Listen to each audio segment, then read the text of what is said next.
Warning, the following video will have spoilers for the entire number Xenoblade games. Welcome back! Let's get straight to the point.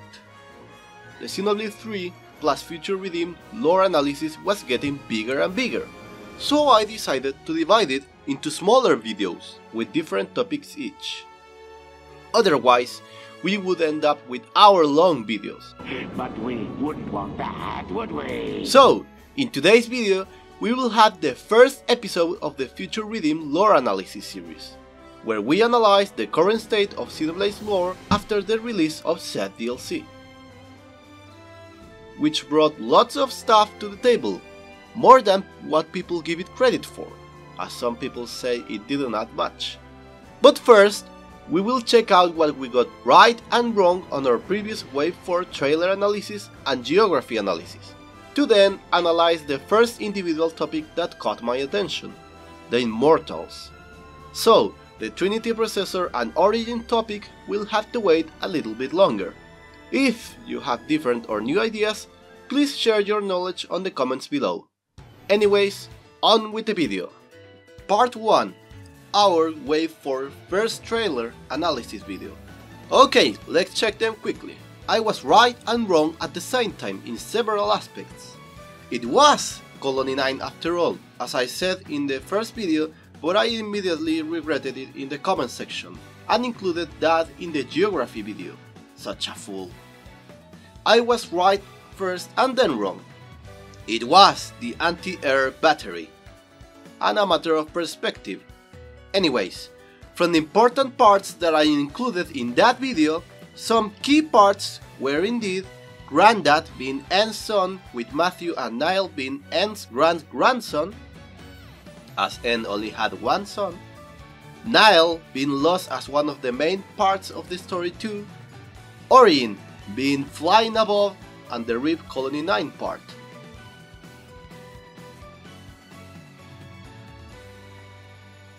And the overall location of the Santa Omnia region. How did I not see that it was the Three Sages Summit? I loved that area and had many peaks on it. They did have the old Ouroboros stone. The power of Ouroboros Limited was indeed that summon that we saw. Riku being here in the past checks too, but I will elaborate on that later. Shulk being like Citan, a mechanic plus swordsman, holding information from Matthew, as we all expected from the statue, inspired by Danban, his mentor. And one of our Ortiz theories was correct. One of our theories, not the other one. Nicol was Shulk's and Fiora's son. I thought his emblem were the wings of Gilgamesh, as he designed it. But with the second trailer, I saw what it was. I won't talk about the Ares today, maybe on episode 4 or 5, you will see why. Our geography analysis video. Geography in Aionios is a mess. I was kinda right but wrong. I'll explain why. First, we got indeed more Ardane's head and Gormott. Gormott's cold deniers are in shambles. Balak Mountain, ergo the Bionis arm, etc.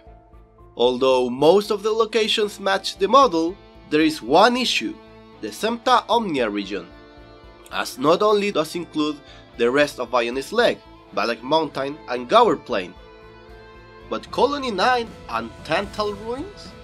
I was right on the cliffs of Moritha one though.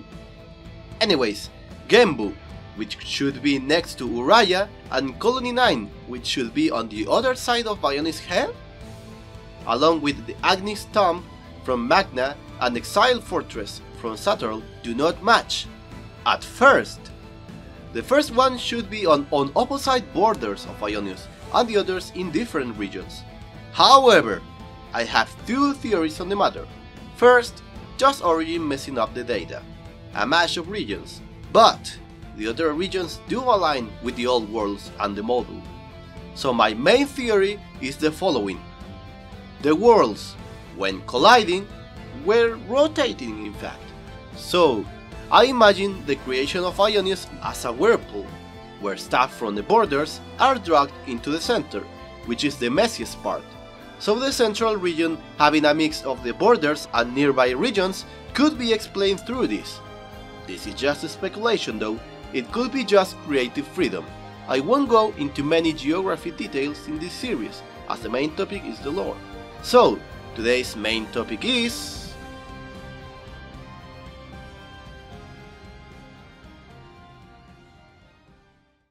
our main topic, the Immortals. Still confused why Shulk, Rex, Linka, Panacea, others, and most importantly, Riku, are alive? While the game doesn't go much into specifics, we were provided with clues in form of base game narration, future redeemed dialogue, and some key art or assets. So please, stick with the whole explanation, as each of these parts contribute to the whole. Let's start with the bigger yet general one. In the base game, we were informed on how the worlds were merging and Origin's boot-up system failed. In that instant, the worlds became still. The whole world of Aionios occurs in a still moment in time. Time stopped. Some say the whole game happened in 1 or 44 seconds. Anyways, the importance of this comes with what Origin did during Aionios. Mobius maintained an endless war with energy circulating, a cycle. Now listen this, as I'll talk about animals in a bit in case you were preparing that argument. The world itself doesn't change beyond annihilation events consuming the land and wildlife inhabiting it. Do you remember the early chapters where they hunt animals and they get their lives for their flame cloaks? Or the husks and pods? These are part of the key. Let's go to the DLC first. Matthew complains about their bodies disintegrating, leaving nothing, as they are lives never recorded in Origin to begin with. Linka explains that at the beginning, Origin assimilated the people into the system. We know it's an arc that had to encode the souls and data of the world. So, aligning with our previous Origin theory, when assimilating, I guess through the face, the world and people were turned into light, registered in Origin. Only a few, like Shulk, Rex, Linka, Panacea, Riku, and some others, probably Nia and Melia, as thousands of years have happened, so it's not just their race. Sorian is 320 years old, for example, were not assimilated, not turned into data.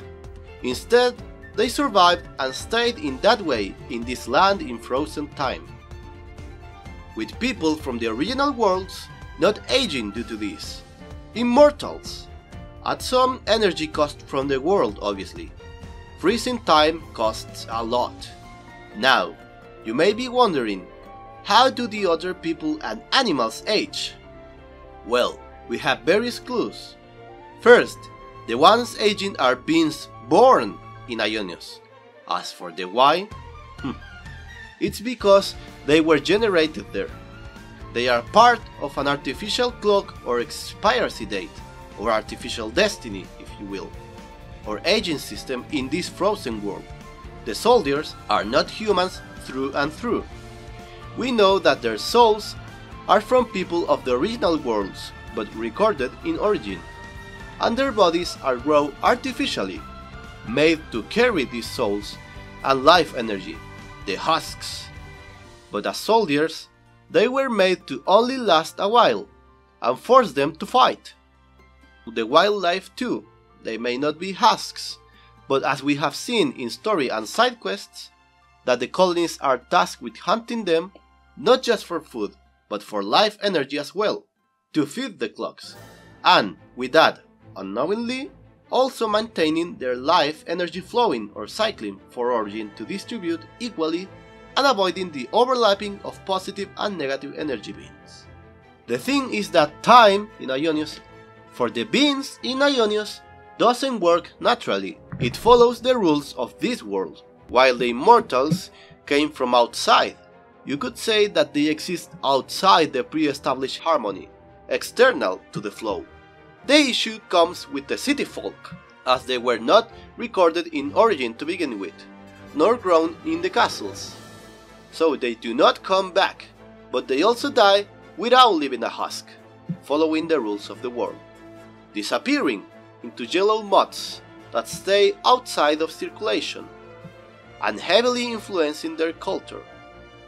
They did, however, hack the cloud system for blade storage apparently, just like Shulk and Rex. Maybe they helped? Riku was not frozen in stasis as I predicted, but he was frozen in time from a certain point of view. Their existence, however, does not contribute to the flow, at the expense of the world, hence why them and Mobius, although similar, were natural enemies, only ceasing fire when presented with a greater threat, Alpha, forcing this alliance or compact. And speaking of immortals, most, if not all the Nopons, could be considered like that as well. Burbur being an excellent example, present in both base game and DLC, creator of the puzzle dungeons. We won't see Ricky sadly, we all know why, but his memorial is protected by Burbur's puzzle and a super boss. But they may have formed a compact of sorts, or Mobius doesn't care about them, the vast majority displaying greedy yet carefree attitude. They didn't suppose a threat to the flow. Some others do work with colonies, especially chefs or mechanics. We don't know if they lived long in colonies as we only know Riku and Manana, and Riku was an undercover agent all along. He knew N and many secrets of the world. He stayed undercover no matter what, not only to keep a low profile, but to help the new Noah to mature and grow on his own. You had to experience it, as Aid would say, to avoid a new end and truly awaken the Sword of the End. Speaking of, Riku indeed carried Lucky 7 for thousands of years until finding a worthy carrier. And we got confirmation that Melia was his master bond, and that his dad, with two possible candidates, was a prior party member, so even older, and confirming his origins as a Bionis inhabitant. We know at least a couple of Noahs that were 20 years old, the 70 years for Gondor to grow up, and then N show up, the 1000 years ago information that we got on the base game, and such. So Riku is way older than we thought. Now, what is the Sword of the End and Lucky 7? That will have to wait for episode 3 or 4. As the next one is about the Trinity Processor, Origin, the Rift, and Souls. I would really appreciate if you leave a like or share this video with other Sinnoh enthusiasts. We are trying to grow here. Let's make this my most viewed video. For now, as the next topics are big, spread the message or misinformation however you see. I don't think Ionis is poorly written. They just omitted lots of stuff and hid the clues. But I like having to connect dots and debate. Xenoblade 1 and 2 had its fair share as well. Maybe we'll get a perfect works-like book for this trilogy? Anyways, that would be it for today. Have a good one.